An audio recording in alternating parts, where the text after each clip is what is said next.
Que la paix de Dieu soit avec vous.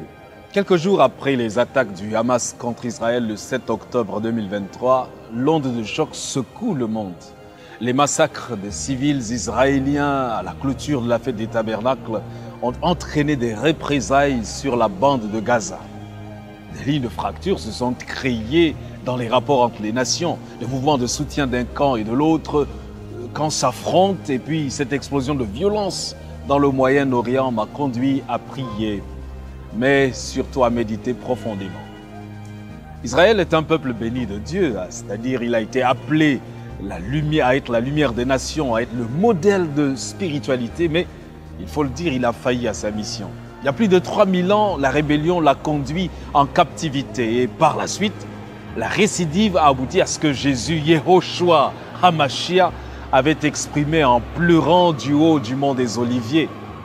Le Shiloh, le Sauveur, avait vu la perte d'une ville, la perte d'une nation tout entière, du trésor particulier de Dieu. Il avait vu la destruction de Jérusalem, l'Holocauste, les massacres. Il les avait vus et a pleuré sur Jérusalem.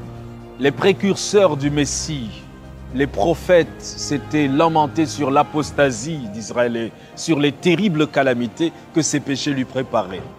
Les yeux voilés de larmes, le Sauveur pouvait voir les sanglots des femmes et des enfants. Malheureusement, les Juifs avaient forgé leur propre chaîne. Et même là, Dieu promet le châtiment à ses oppresseurs et aux oppresseurs de son peuple. Beaucoup pensent que le peuple juif souffre à cause d'un décret divin. Non, la vérité c'est que lorsque l'être humain méprise et refuse obstinément la miséricorde divine, il se livre entre les mains de Satan. Et quiconque se soumet à Satan reçoit des traitements cruels. Il faut donc constamment se placer sous la garde de Dieu et ne pas se laisser broyer par les forces de l'enfer. C'est ce que j'appelle ici l'abandon total, la reddition de la volonté ou encore la capitulation. Le refus de se rendre peut entraîner une fin funeste. Le terme zélote utilisé dans la Bible, il désigne les extrémistes et tire son origine des défenseurs condamnés de Masada, un nom qui signifie forteresse en hébreu. Cette forteresse située au sommet d'une montagne dans le désert de Judée a été construite sur une colline rocheuse qui s'est levée abruptement à plus de 1000 pieds au-dessus de la mer morte voisine. Hérode le Grand avait rénové la forteresse entre 37 et 31 avant Jésus-Christ. Lors de la prise de la ville de Jérusalem par Rome en 70 de notre ère, les derniers rebelles, une secte juive connue sous le nom de Sicarii, se sont révoltés et se sont emparés de la forteresse dans le cadre de leur lutte contre la puissance romaine. Disposant de nourriture et d'eau assez suffisamment, ce groupe d'environ 1 millier d'hommes, de femmes et d'enfants a été dirigé par Éléazar ben Jaïr. Et il a tenu tête à l'armée romaine pendant plus de 2 ans. Après ce long siège, 8000 soldats romains de la 10e Légion construisirent alors une énorme rampe et un bélier, une sorte de boulet, et ont franchi les murs.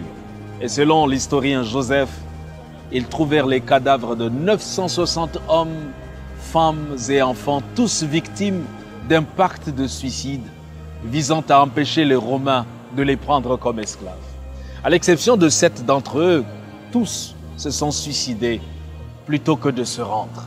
Mais la Bible enseigne que la reddition est parfois la chose la plus courageuse et la plus sage à faire.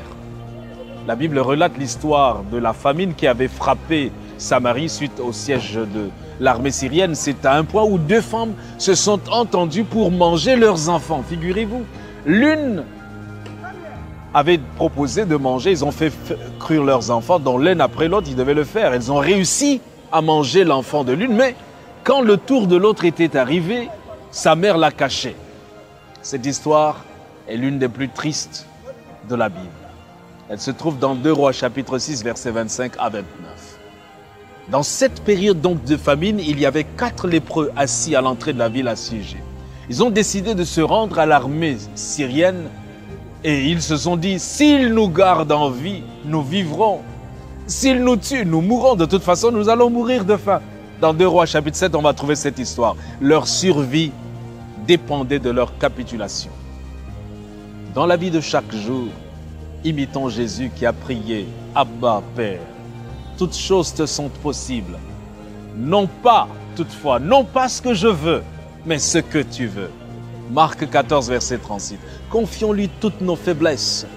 Et dans chaque situation de conflit, pour que cessent les violences et le massacre, il faut bien qu'une des parties capitule. Le secret de la victoire se trouve dans l'abandon total entre les mains de Dieu, dans la capitulation totale de la volonté. Comme le dit si bien l'apôtre Jacques, soumettez-vous donc à Dieu, résistez au diable, et il fuira loin de vous. Approchez-vous de Dieu, et il s'approchera de vous. Nettoyez vos mains, pécheurs, purifiez vos cœurs, hommes irrésolus. Sentez votre misère, soyez dans le deuil et dans les larmes. Que votre rire se change en deuil et votre joie se change en tristesse. Humiliez-vous devant le Seigneur et il vous élèvera. Jacques chapitre 4, versets 7 à 10. Notre bonheur ne peut être en dehors de Dieu. Notre victoire ne peut se faire par nos propres forces. Laissons Dieu faire et il va combattre pour nous. Que Dieu te bénisse.